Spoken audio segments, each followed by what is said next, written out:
Before we get into the video, could everyone please subscribe to my Endless Diary Tales channel? Thank you so much. At the wedding, my fiancé suddenly shouted that he had been reborn, and that this time he absolutely would not marry me. The ceremony had reached the moment when we were about to exchange rings. Just then my fiancé, Ethan Grant, suddenly collapsed. When he regained consciousness, he seemed like a completely different person. He shoved me away without mercy and glared at me with eyes full of loathing. "I've had enough of you, Autumn Shaw," he said coldly. "This time around, I'm going to marry the woman I truly love." Then unbelievably he took the hand of his widowed sister-in-law, Claire Summers, and with a look of deep affection and unshakable resolve, walked away with her. I stood in the pouring rain, completely soaked, crying as I demanded an explanation from Ethan. That's when I learned he had been reborn. In our past life we had spent 50 years together, supporting one another through everything. But in his heart, he had never let go of Claire, who had remained a widow for decades. After Claire succumbed to depression, Ethan had followed her in death. When he opened his eyes again, it was the day of our wedding. Given another chance by fate to choose true love, he didn't hesitate. And so, I chose to let go to grant him his freedom. Will the groom now place the ring on the bride's finger? The ceremony is about to conclude. Aunt Linda's cheerful voice rang out as she called to Ethan and me. I looked at the tall, handsome young man standing in front of me. My heart was pounding like a startled deer. Shy and nervous, I clutched the fabric of my bright red dress tightly. The living room, draped in red silk decorations, was filled with such noisy chatter that it felt like the roof might be blown off. "Kids these days really follow modern trends," someone said with a laugh. "No need to bow to heaven and earth or honor their parents. Just slip a ring on and call it done. Times have really changed. Back in our day, we had nothing like this." Another added, "Look at the bride's family. They sent her off with a bicycle, a sewing machine and a wristwatch. That's the big three. The Shaws really went all out. This groom sure hit the jackpot." Ethan smiled and pulled a gold ring from the pocket of his brand new mouse-style suit. He gently took my hand. Just as the ring was about to slip onto my finger, something terrible happened. Ethan's face turned deathly pale. His eyes rolled back and he fell straight to the floor with a loud thud. The tears turned into cries of panic. Guests rushed toward him, pushing and scrambling. I was shoved to the side in the chaos. Then I heard Aunt Linda, who's the head nurse, raise her voice sharply. "Everyone step back. Don't crowd him. Ethan probably fainted from heat stroke. His blood flow is reversing." I tried to push my way toward Ethan, but a panicked guest accidentally slammed into me, sending me into a corner wall. I cried out in pain, but then a strong, familiar hand steadied me. Dad wrapped his arm around my shoulder and guided me toward Ethan. Aunt Linda was kneeling beside him, pressing hard on the pressure point in his palm, her face red with urgency. Tears welled up in my eyes as I trembled, biting down on my lower lip. Ethan didn't respond at all. Aunt Linda was drenched in sweat. "Get me an embroidery needle," she yelled. "If this doesn't work, we'll have to rush him to the clinic." Mom hurried over and pulled one from my dowry chest. Aunt Linda moved quickly and pricked Ethan with it. Suddenly he gasped and opened his eyes. Relief hit me like a flood. My knees buckled as I fell and hugged him tightly around the waist. "Ethan, you scared me to death." Aunt Linda wiped the sweat from her face and teased me with a smile. "He's all right now. Probably fainted from excitement. After all, he's about to marry our sweet Autumn." "All right, let's give the newlyweds some space," she said, turning to the guests. "No need to be light bulbs." Everyone burst into laughter, teasing Ethan as they slowly filed away. My face burned with embarrassment as I buried it in Ethan's shoulder, listening to the guests' laughter. But in the very next moment, Ethan suddenly shoved me away with force. His gaze at me was cold and distant, as if I were his enemy. "I'm not marrying her," he said, his voice firm. "I've had enough of you, Autumn Shaw.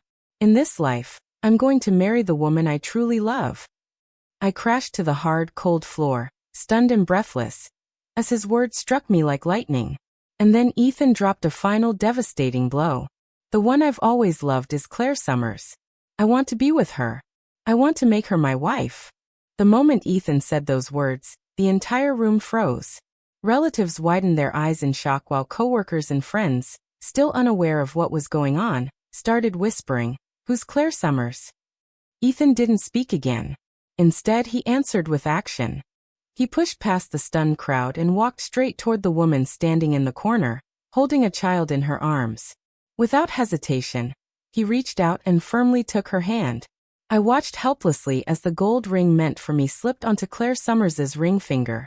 Finally realizing what was happening, Claire began to panic. She struggled, pleading with him. "Ethan, what are you doing? I'm your sister-in-law." But the first person to erupt wasn't me. It was Ethan's mother. She slapped Claire hard across the face, her voice sharp and venomous like needles. "You filthy woman. You cursed my eldest son to death, and now you're seducing my youngest. I'll rip your shameless face off." Gasps echoed through the room as Claire stumbled from the force of the slap. Her eyes filled with tears, and she shook her head desperately. "No, Mom. It's not me. It's not like that." But before the next slap could fall, Ethan caught his mother's wrist midair. "Stop. This has nothing to do with Claire. It's all me. I chose this." His parents looked at him in utter disbelief. His mother's voice trembled as she cried, "Son, are you out of your mind? I know she seduced you. That shameless woman lost her husband and still can't behave like a proper widow. If it weren't for that child of hers, I'd have thrown her out a long time ago." But Ethan only pulled Claire tighter into his arms. Their fingers interlocked, and he held her as if he would never let go. By now, my father had come to his senses. He stormed over, fists clenched, his voice shaking with rage he could barely contain. "So what you're saying," he growled, "is that you're calling off the engagement with my daughter to marry your own sister-in-law?" Ethan stared straight into my father's eyes, defiance and disdain written all over his face. "That's right. I'm done with Autumn Shaw. I'm done with your whole family.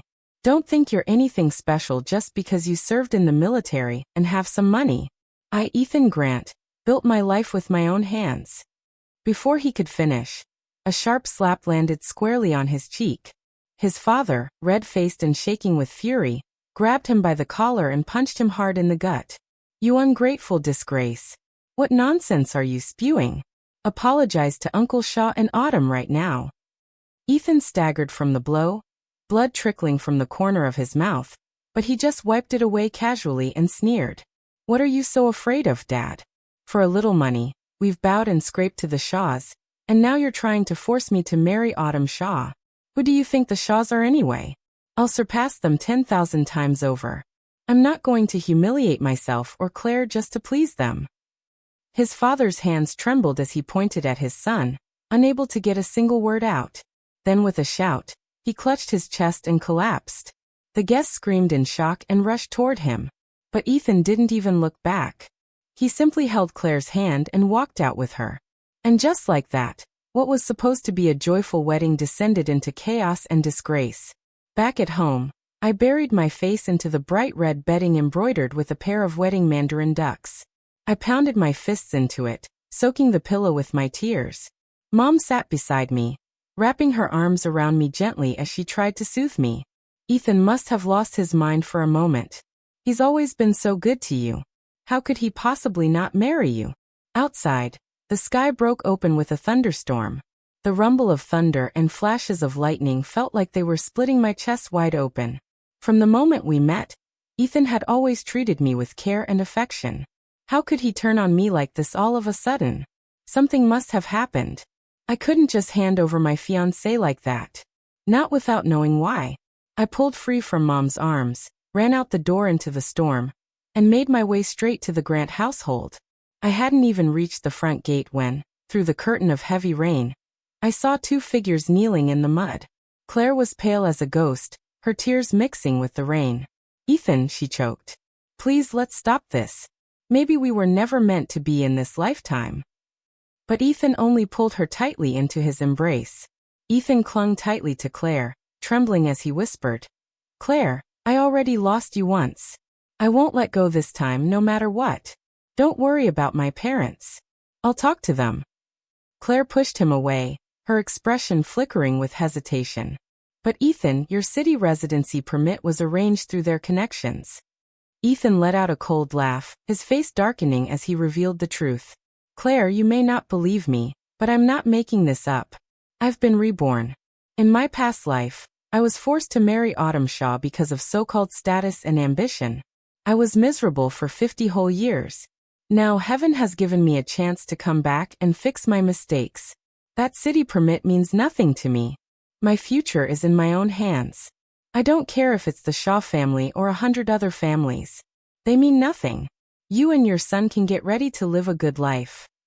With that, Ethan ripped off the Shanghai brand wristwatch I had gifted him and slammed it to the ground, smashing it into pieces. He sneered at the shattered watch and muttered in disgust. What a worthless piece of junk. Did you think this was enough to chain me down for life? A bolt of lightning split through the night sky like a knife, and with it, my heart shattered completely. When I started dating Ethan, my best friend, Donna, warned me to think carefully. She pointed out that he had never even bought me a single gift, treated me coldly, and that our family had to pull strings to get him a residency permit and a military job in the provincial capital. I scolded her for not understanding love, saying I didn't mind the sacrifices because I loved him. I believed that love could fill an empty stomach. Turns out she was the clear-eyed one all along. I came home soaked to the skin. Mom, frantic with worry, ran to me and held me tightly, sobbing, "Sweetheart, you scared me half to death. If they won't marry you, then we won't let them." Dad wrapped a thick blanket around me and said grimly, "If he doesn't want to marry you, then let it be. My daughter doesn't need to beg to be married. A man without eyes isn't worth it. Autumn will have far better options." Bit by bit, my mind began to clear. Dad was right. The Shaw family had a proud lineage with 3 generations of military service. I, Autumn Shaw, wasn't just attractive. I excelled in everything I did. Why would I throw myself at Ethan Grant? If it hadn't been for the Grants bringing up a childhood engagement years ago, I wouldn't have even known who Ethan was. It was only because he was tall and handsome that I noticed him at all. To be honest, Dad had never been thrilled about Ethan as a son-in-law, mostly because of his lack of education. But under my constant pleading, he eventually agreed to help Ethan get a city return permit, and even arranged a military position for him in the provincial capital. Considering how average the Grant family was, we didn't ask for any bride price. In fact, our dowry had given them considerable face. Who could have imagined that after the marriage report had already been submitted, Ethan would humiliate our family like this on the very day of the wedding? And to top it off, he chose Claire Summers. I collapsed into Dad's arms, my voice trembling as I said, "Dad, let's call off the engagement. A daughter of the Shaw family will never swallow her pride. Ethan Grant is nothing to me now. I'm not going to hang myself on one crooked tree." My sudden shift in attitude shocked Mom, but Dad beamed with pride and patted me on the shoulder. "That's my girl, strong and dignified." I wiped away my tears, held both my parents' hands, and declared firmly, I agree to break off the engagement, return everything we received from them, and take back everything we gave. We won't let anyone take advantage of us. The moment I agreed to the breakup, Ethan dragged me to the battalion officer to withdraw our marriage application. The officer stared at him, eyebrows knitted in disbelief, listening as Ethan tried to justify himself. Chairman Mao said, "Everyone makes mistakes. What matters is the courage to admit them. Self-criticism and correction. Marrying Autumn Shaw was a mistake. I'm here to fix it." Without warning, the officer splashed a full cup of water right in Ethan's face. "What the hell is wrong with your brain?" But Ethan, unfazed, simply placed a new marriage application on the desk. The bride's name, written in bold, was Claire Summers. He wasn't willing to wait a moment longer. The officer slammed the desk, seething with rage. I stepped forward, trying to calm him, and picked up the application form before handing it back to Ethan. "Your military registration will be cancelled starting tomorrow," I said coldly. "You won't need to file any marriage report. You and Claire Summers can go get your marriage license at the civil office anytime you want." Confusion, shock, and fury flickered wildly across Ethan Grant's face before he exploded. "You, Autumn Shaw, don't think I ever really wanted to marry you. Your whole family disgusts me. You're all trash. One day, I'll crush every last one of you with a single finger." With the mask of civility broken, Ethan finally revealed his twisted, vicious side. In that moment, I could only curse myself for being blind enough to fall for his phony gentleman act. I gave a cold, mocking laugh. Wow, so tough now. Great. I'll be waiting. You've lost not just your military role, but your city residency permit, too. Comrade Grant, enjoy your glorious return to the northern wastelands and your life of serving the people there. I hadn't expected him to take my rejection so hard. Furious and flustered, Ethan began spouting nonsense in retaliation. I'll report your entire family. You think you can do this to me? I stared at him, my voice icy calm. The Shaw family has never abused public power. If you spread false accusations about military personnel, I'll sue you for defamation. And let's not forget, it was you who repeatedly violated regulations by sneaking off base to meet with me about the wedding. Every word I've said checks out. If anything, reporting you is doing the military a favor. That same day, after the marriage cancellation, I returned home and found Ethan's parents kneeling on the ground in our front yard. It turned out they had come to beg my father to intervene. Ethan was being sent back to the Northwest, and they were desperate to stop it, but Dad stood his ground. We only managed to get him his return permit through policy allowances, he said firmly. Now that the marriage has been called off, there's no reason to abuse public resources. We're not going to be the ones wearing that kind of political stain. Ethan's parents lowered their heads so hard they were banging them against the ground. The dull thuds echoed in the yard. In the end, Dad's heart softened, and he pointed them towards someone who might help. They wept with gratitude and were about to kneel again when Ethan suddenly barged in, yanking his parents to their feet. What the hell are you doing? Why are you kneeling to them? How pathetic can you get? He shouted, furious. This whole family's disgusting. They treat kindness like garbage. I laughed in disbelief. And who's really disgusting here? You're the one lusting after your own sister-in-law while shamelessly manipulating your way into a better job and status. My father showed you mercy, gave you a path out, and this is how you repay him. If you're a man, stop hiding behind your parents and face your consequences like one. Ethan sneered and flung a bright red wedding invitation at my feet. Let me show you what it means to be a man. The wedding's next week. Claire and I would love to have your whole family there. And since we've had history, don't worry, we won't even charge you a gift fee. His shamelessness left my parents so enraged they couldn't sleep that night. I tried to calm them down. Don't let it get to you. I told them. Since the invite is already in our hands, we'll attend. I wouldn't miss it for the world. Let's see who ends up more humiliated. 1 week later, just as I had expected, not a single friend or relative showed up to support them. What should have been a grand and festive wedding procession turned into a joke. Ethan rode a bicycle alone to pick up the bride. He had stuffed his pockets full of white rabbit milk candies to hand out as wedding sweets to the neighbors, but all he got in return were slammed doors and disgusted looks. One little girl stared longingly at the candy, only to be dragged away by her mother. Don't touch that garbage, the woman hissed. Eat cursed candy like that and you'll get sick. Hearing this, Claire's son, little Jimmy Grant, furiously shoved the girl to the ground. You're the cursed one. Anyone who bullies my mom should die. I was sitting on the curb munching sunflower seeds, watching the chaos unfold with satisfaction. Once things finally settled down, Ethan brought Claire and Jimmy to his parents' home for the traditional tea offering. But the front gate was firmly shut. Left with no choice, the three of them knelt outside holding a tea set, ready to pay their respects.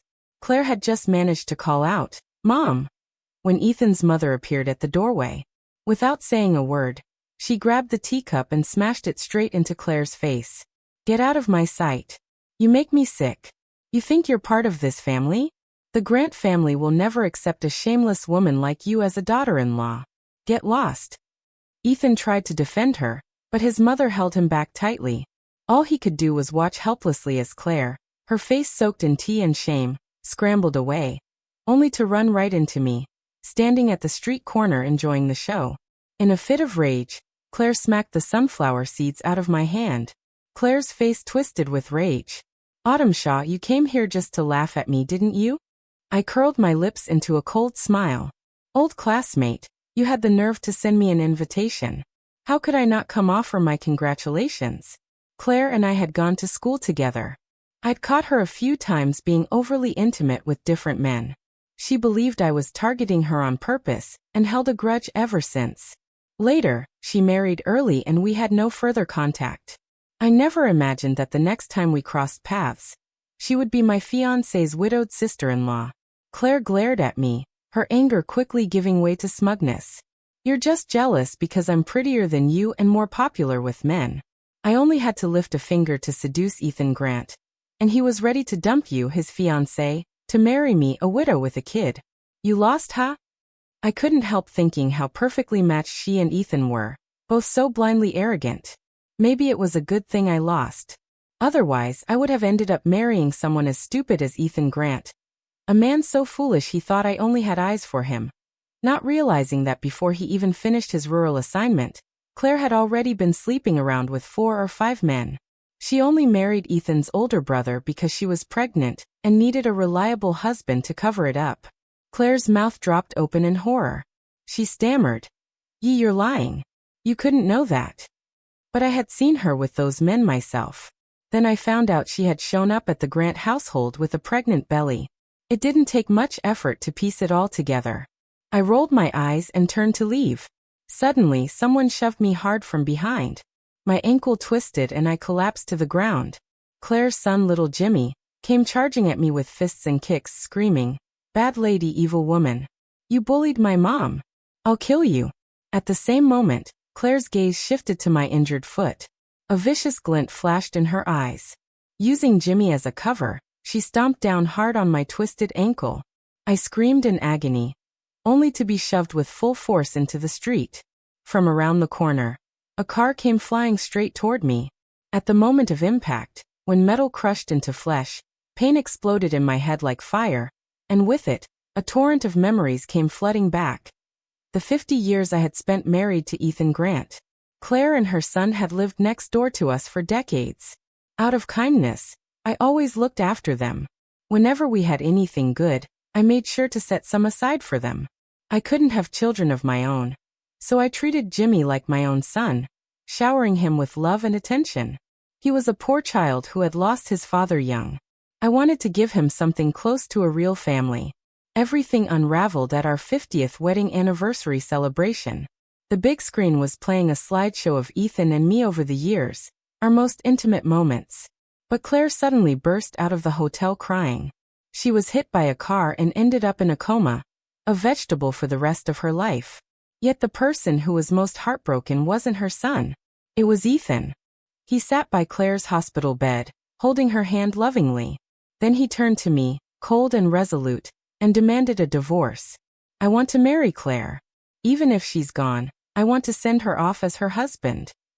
In the depths of my heartbreak and despair, I finally uncovered the truth that had been buried for 50 years. They had known each other long before. Back when Ethan was sent to the countryside, Claire had sworn she'd wait for him and marry him when he returned. But not long after, she had turned around and seduced other men, ultimately marrying Ethan's older brother when she became pregnant. When Ethan got his city permit, thanks to my family's help, he agreed to marry me. Not for love, but to stay close to Claire. All the care and benefits that were supposed to be mine, he secretly funneled to Claire and her son. That's why they had always lived next door.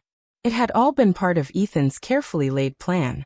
For 50 years, the two of them played the innocent brother and sister-in-law act, openly moving in and out of each other's lives. Neighbors had warned me, whispering that they were too close, but I always defended them, saying, my Ethan was just kind-hearted and couldn't bear to see a lonely widow suffer. Turns out the biggest fool in all this was me. After divorcing me, Ethan couldn't wait to hold a wedding for Claire. He said it was to wash away her past. Then he rushed to notarize his will, leaving every last penny of his assets to Claire and her son, desperate to keep me, his ex-wife, from getting even a cent. But Claire never woke up. She died in the end, and Ethan, stricken with grief, took his own life to follow her. When Jimmy came to deliver the news, I stood there stunned and dazed. Right at that moment, the nephew I had loved and cared for with all my heart for decades suddenly turned on me. With a twisted expression on his face, Jimmy Grant slammed my head against the wall. His eyes burned with hatred as he shouted, "You old witch. You made my mom suffer all her life. Anyone who hurts my mom deserves to die. All your property should be compensation for what we've been through." With every bitter curse that came out of Jimmy's mouth, my breath grew weaker. Then everything went dark. When I opened my eyes again, I saw a much younger Aunt Linda standing in front of me. I shot upright in bed, and a wave of dizziness washed over me. Aunt Linda rushed to steady me. "Lay back down. You're in the clinic. Don't you remember? You got hit by a car. Luckily, the driver broke just in time. You've got a fracture in your left arm and probably a mild concussion, but it could have been so much worse. Your parents just stepped out. They'll be right back." Everything with Ethan Grant, the 50 tangled years, the betrayal, the bitterness, was still vividly burned into my mind. It was too real to be a dream.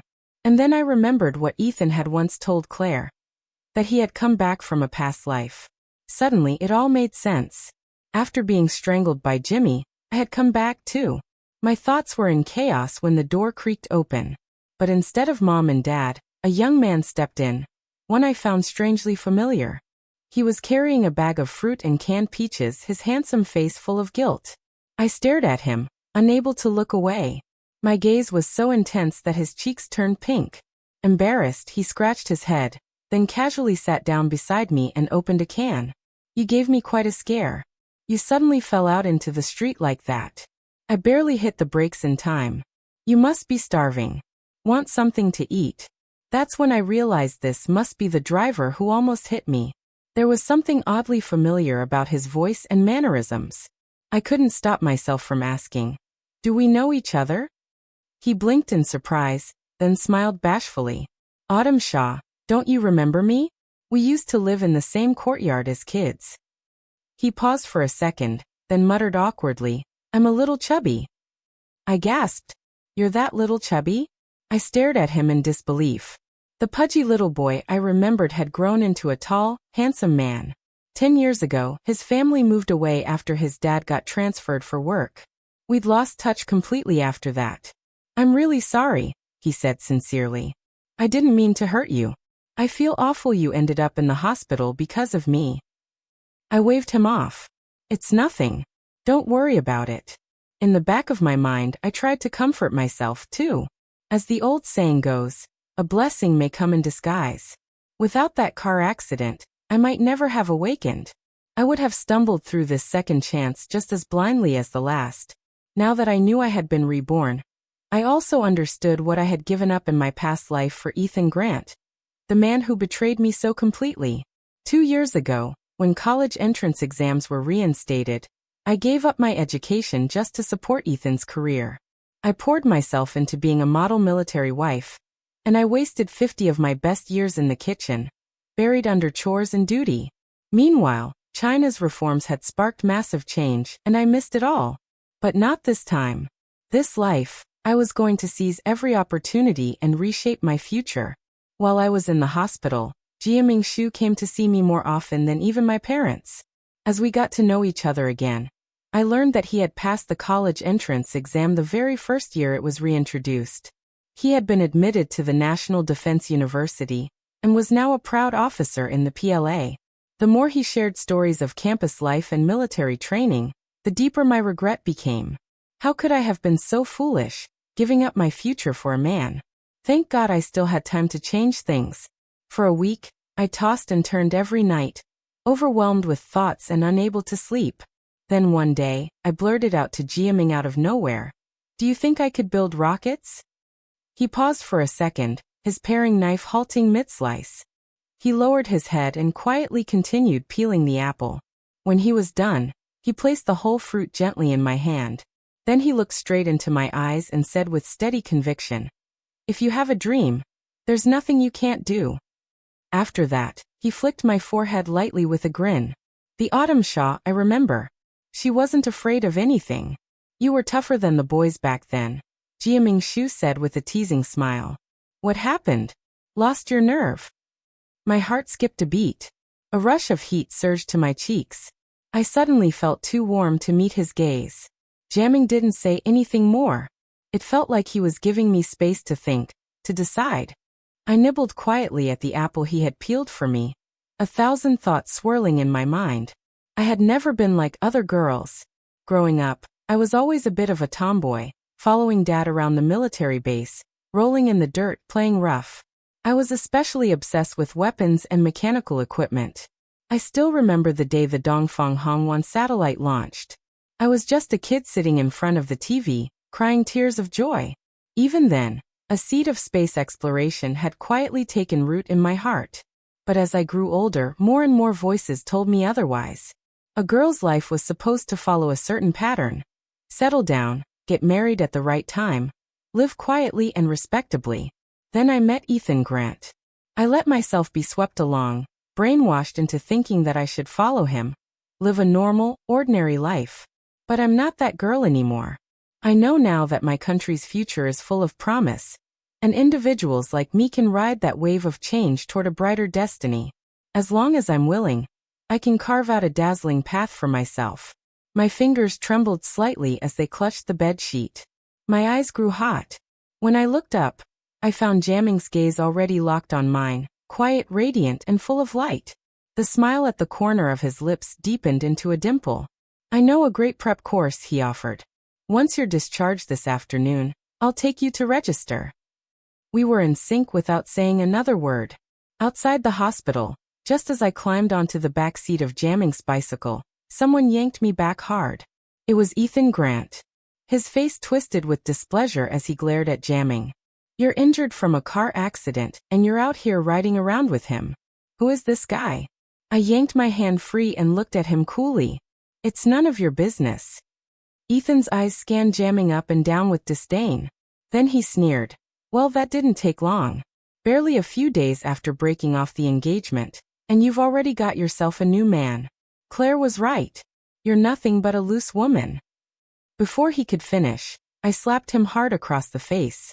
If garbage can't say anything decent, then keep your mouth shut. Don't bark like a rabid dog in the middle of the street. Ethan clutched his cheek, stunned, staring at me with wide, disbelieving eyes. In his mind, whether in the last life or this one, I had always been obedient, soft-spoken, never raising my voice, let alone my hand. But now, I wasn't just defiant. I'd physically struck him. I didn't care what he felt. I turned back to Jamming and tugged at his sleeve. Let's go. I don't want to be late to register. Ethan stood frozen, his mouth opening and closing like he had more to say, but the words never came. Once I'd handled everything I needed to, I thought of the woman who had caused the accident that nearly took my life, Claire Summers. I wanted to settle that score. But by then, Ethan had already taken Claire and gone south.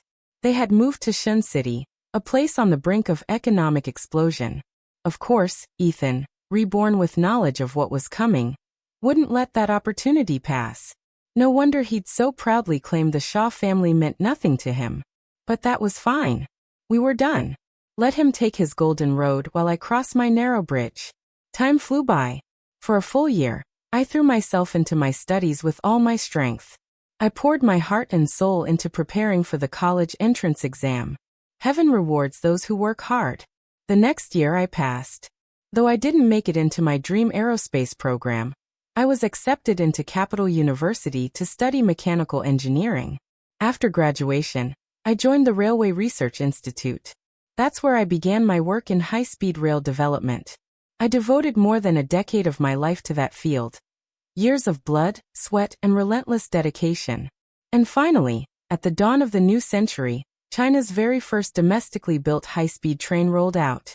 The dream that had once seemed as distant as the stars finally touched solid ground. No, it wasn't a rocket, and it didn't shine among the constellations, but it gleamed just as brightly here on Earth, becoming a miracle in the history of development. On the day our high-speed rail officially launched, the Institute held a celebration banquet.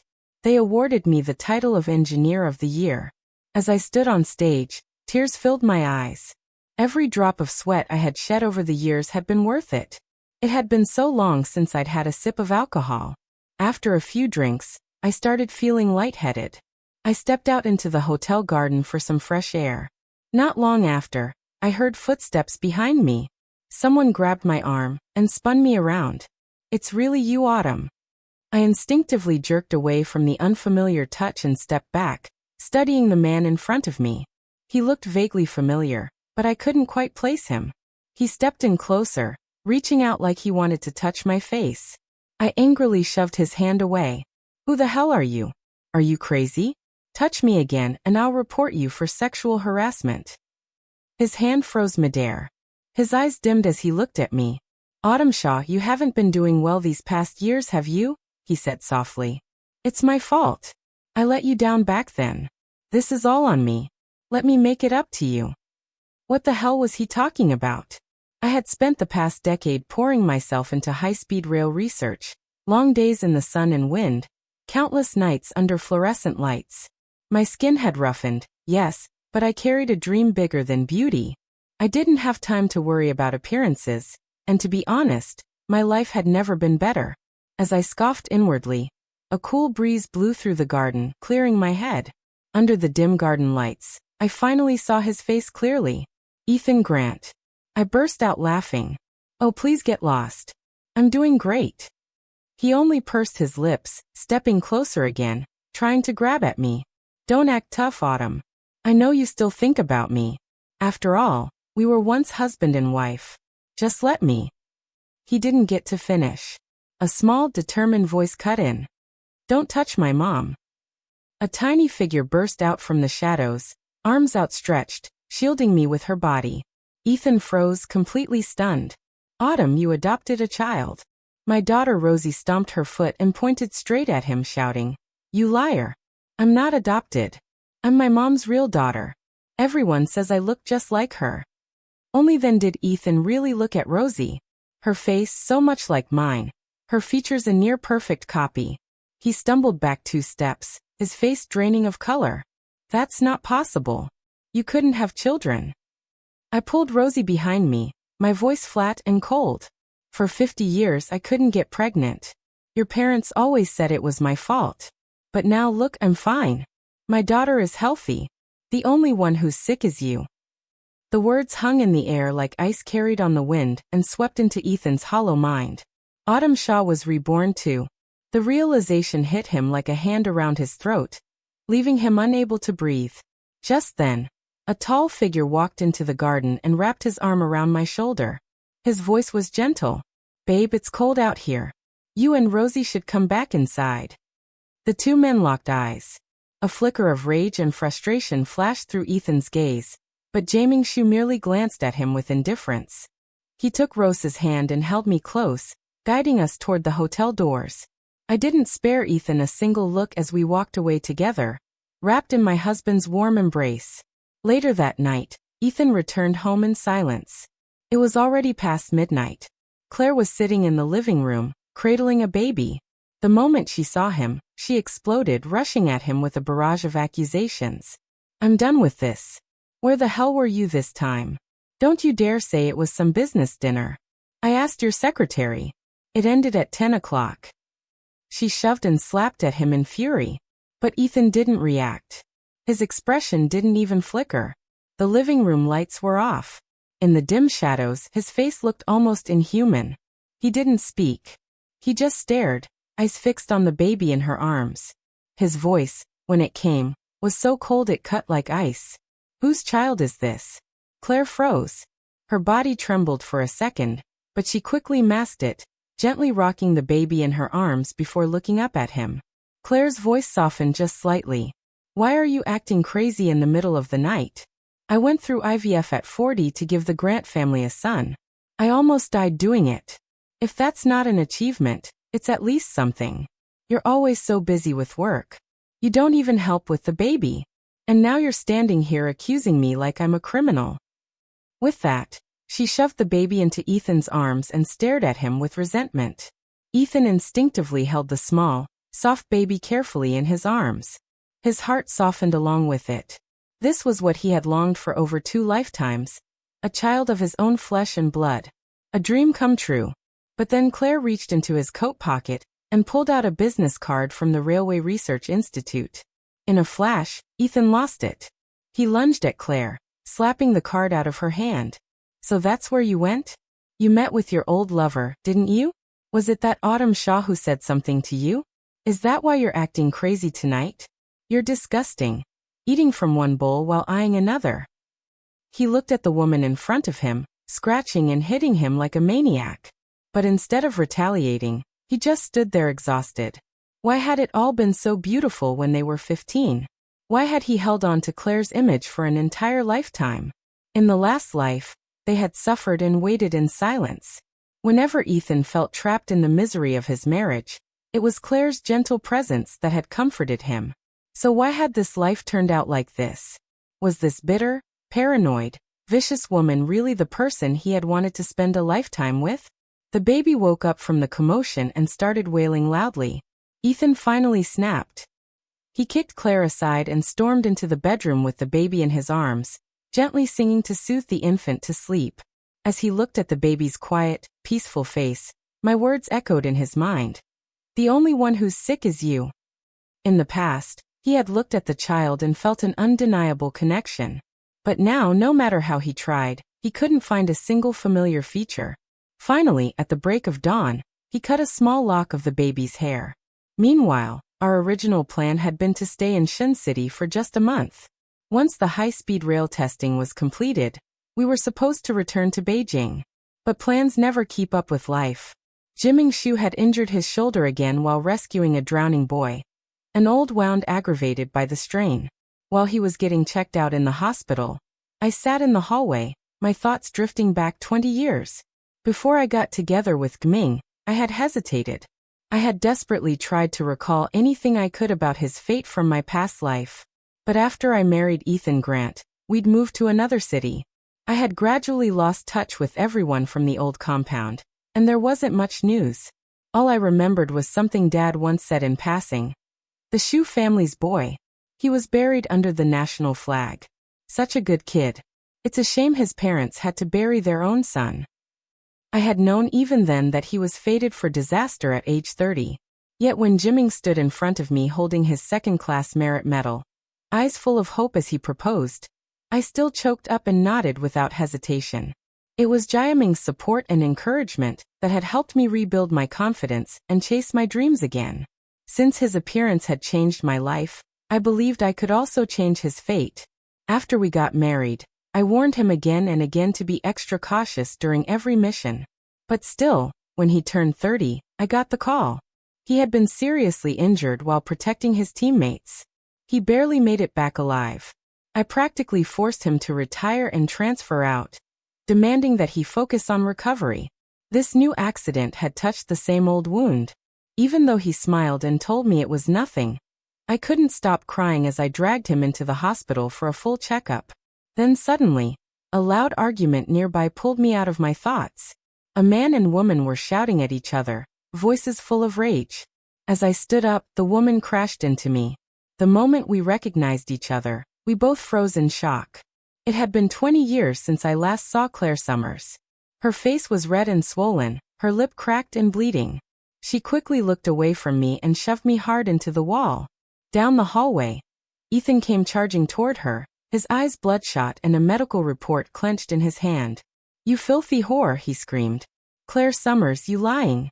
You had the nerve to cheat on me," Ethan roared. "You had a bastard child with some random man." He yanked Claire by the collar and slammed her into the wall, one hand clamped around her neck, his bloodshot eyes burning with rage. As her face turned purple and her breath grew shallow, I rushed forward and pulled at his arm. "Ethan, stop it!" I shouted. At the same time, several male doctors ran out from nearby and helped me tear them apart. Claire collapsed onto the floor, gasping for air, her eyes filled with venom as she stared at me. "You again, Autumn Shaw. You just won't leave me alone, you evil. Are you happy now? Is this what you wanted? You always looked down on me, didn't you? Now that you've seen what I've become, are you satisfied?" I looked at her, cold and indifferent. "You're wrong. I've never looked down on you. The truth is, you never even mattered to me." Claire spat blood onto the floor and sneered. "Liar. The only reason you got Ethan in the first place was because your family had connections. You stole him because you had powerful parents. Otherwise, it would have been me he married. We were in love for years." I found it laughable. though my face remained unreadable. If you got what you wanted, if you really did marry him, then maybe you should have focused on building a proper life together. Claire's eyes burned with rage. You think I didn't want that? For over 20 years, Ethan never forgot you. He always compared me to you, thinking I fell short. But what did you do that was so special? You were only with him for less than a year, and somehow you became his obsession. What kind of poison did you feed him to make him lose his damn mind? I froze for a brief second. Then suddenly it all made sense. Ethan wasn't obsessed with the myth of this life. He was haunted by the myth from his past. In our previous life, Claire had been his unreachable white moonlight, his romantic fantasy. But in this life, that white moonlight had turned into bland rice. And the red mark on his heart had become an ugly mosquito bite. And now that illusion was shattered, replaced by bitterness and blame. He still wanted a savior to believe in. In the end, Ethan was nothing more than a greedy, spineless man who couldn't be satisfied. Across the hallway, Ethan stared at me with red-rimmed eyes, his voice trembling. Autumn, I regret it. This life, the last one, I made the wrong choice. I should never have left you. I laughed aloud, not bothering to hide the disgust in my voice. You're just the kind of man who always wants what he can't have. You wanted both the fish and the bear's paw, didn't you? Pathetic. Then I sneered. Still, I should thank you. If you hadn't dumped me, I might have ended up married to a hypocrite like you. You and Claire? You're perfect for each other.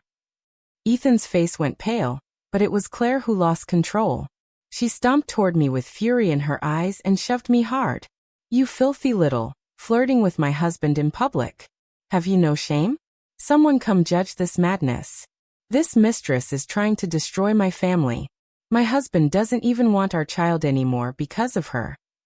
Ethan suddenly burst out laughing, shaking off the guards holding him back. He charged toward Claire with blazing hatred in his eyes.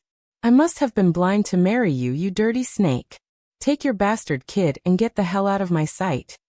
Claire shrieked and collapsed to the floor, flailing and sobbing in hysterics. Why? Why is it different now?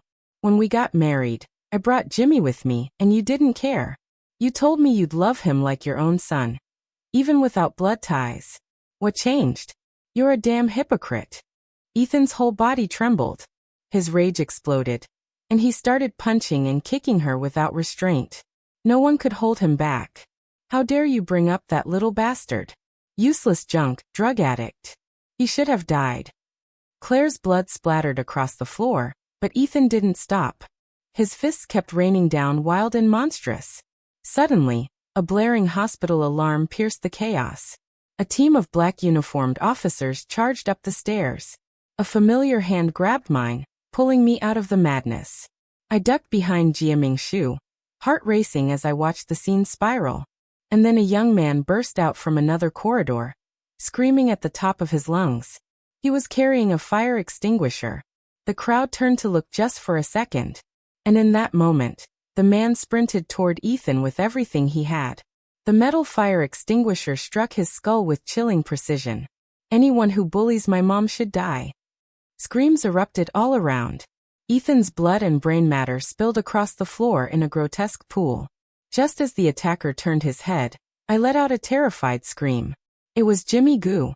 Claire, barely clinging to life, lay sprawled on the ground. In a hoarse voice she cried out, "Son, Mom's here."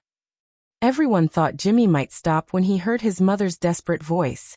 But instead he raised the extinguisher again, this time aiming it straight at his biological mother. "You all hate me," he muttered. "Then you can all die together."